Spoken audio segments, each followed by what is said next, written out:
नमस्कार, मैं हूं तपेश जैन और हम लोग यहां पर छत्तीसगढ़ की राजधानी रायपुर में हैं। यहां पर विचार विमर्श कर रहे हैं कि देश की खेती के बारे में कि किस तरीके से बेहतर किसान की चीज़ें हो जाए। एसआरटी भी एक ऐसी संस्था है जिसने गौमूत्र और गोबर से किसानी को ठीक करने के लिए, जैविक खेती करने के लिए बहुत अच्छा प्रयोग किया, बहुत साल की प्रयोग किया है। श्री राजेश टोंक एसआरटी इसका नाम है और इसके साथ में सिस्टोग्रीन श्री विकास अग्रवाल जी और श्री गोपाल कृष्ण अग्रवाल जी साथ में जुड़कर सिस्टोग्रीन के प्रोडक्ट सभी जगह में उपलब्ध हैं आपके।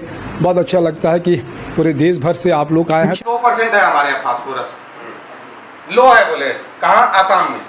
ठीक है बोले, कोई बात नहीं, लो है तो बोले लो माने कितना किलो हुआ? 2% यानी 1 एकड़ में कितना फास्फोरस हुआ?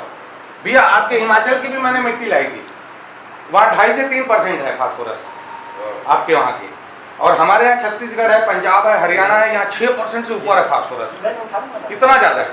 तो 2% फास्फोरस है, 1 एकड़ की मिट्टी का हमारा वजन कितना हुआ? 60 लाख किलो। 60 लाख किलो 1 एकड़ मिट्टी का वजन, 3 फीट। देखिए 3.5 फीट हमारी इस खेती में हमारा हक कितना है? सिर्फ 1 गज। उससे ऊपर का सरकार का डीजल, पेट्रोल, मुरम, गिट्टी, बोल्डर, पत्थर कुछ भी निकलेगा वो सरकार का। हमारा अधिकार सिर्फ 1 गज जमीन है, उससे नीचे नहीं। अंडरग्राउंड आप मकान बनाओगे ना तो पार्किंग के लिए परमिशन लेना पड़ता है ना बाबू जी? तो हमारा अधिकार है। तो क्यों? क्योंकि हमारा जो पौधा है वो सिर्फ 3.25 फीट, 3.25 फीट का ही खाद खा पाएगा। जो उन्होंने भैया ने बताया ना कि ये 3.25 फीट से नीचे का खाद बरगद का भी झाड़ नहीं खाता, क्योंकि जो फीडिंग रूट रहती है खाने वाली, वो जड़ कितनी रहती है? सिर्फ 3 फीट, 3 से 3.25 फीट। उसके नीचे जो जड़ें जाती है वो स्ट्रक्चर रूट बोला जाता है, जो झाड़ को गिरने ना दे, वो 3 फीट से नीचे जाती है। खाते नहीं, वो खाते नहीं है। तो खाना कौन खाएगा? ये एरोबिक कंडीशन में जो हवा जो रहेगी उसी को खाएगा।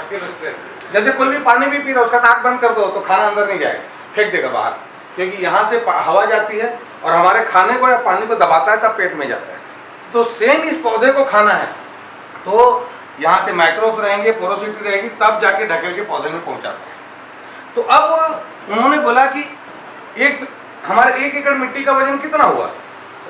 तो 1 स्क्वायर फीट मिट्टी का वजन, 1 फीट बाई 1 फीट, 1 घन फीट बोलेंगे ना, इस मिट्टी का वजन कितना होता है? 50 किलो से 80 किलो। हम खाली 85 किलो मानते, कम मान लिए।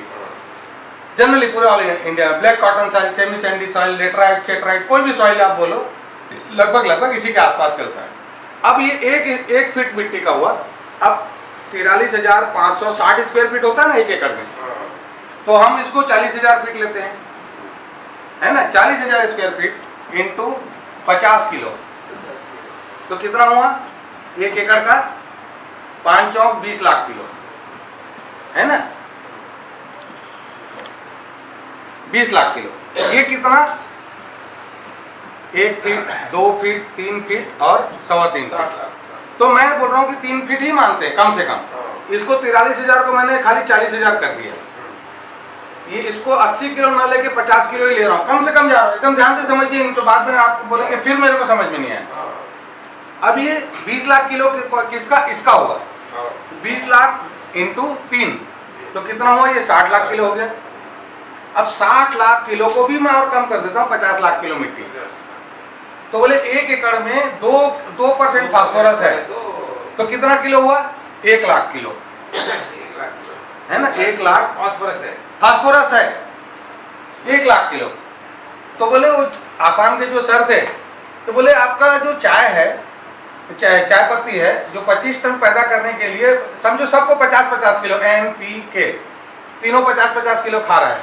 तो बोले 1 लाख किलो आपके जमीन में जो फास्फोरस है उसको कितना साल लगेगा खाने में? तो बोले 200 साल। तो विकास भाई बोले नहीं सर, कहीं गड़बड़ हो रहे हैं। फिर कैलकुलेशन लगाए, बोले 2000 साल पूरे का होगा फास्फोरस जो जमीन में है वो, पर अवेलेबल नहीं हो रहा है। क्यों नहीं हो रहा है? मेरे घर में राशन है, किराना है, सब्जी है, गैस सिलेंडर है ना भैया? ध्यान दीजिए भैया, है ना? मेरे खेत में सब है, पर मैंने खाना पकाने वाले को मैंने मार डाला, माँ को मार डाला, बहन को, बेटी को, सबको मार डाला, तो मेरे को खाना कौन खिलाएगा? ऐसी होटल से लाके खाना पड़ेगा। सेम हमारे खेत की स्थिति ये हो गई है कि ये जो बैक्टीरिया है इसको हमने मार दिया, जिसके कारण हमको डीएपी, यूरिया, पोटास, जो आज उमेश भाई ने जो बोला कितनी परफेक्ट बात बोली कि 46% फास्फोरस तो है, तो ये बचा कितना परसेंट? 54%। ये 54% क्या है?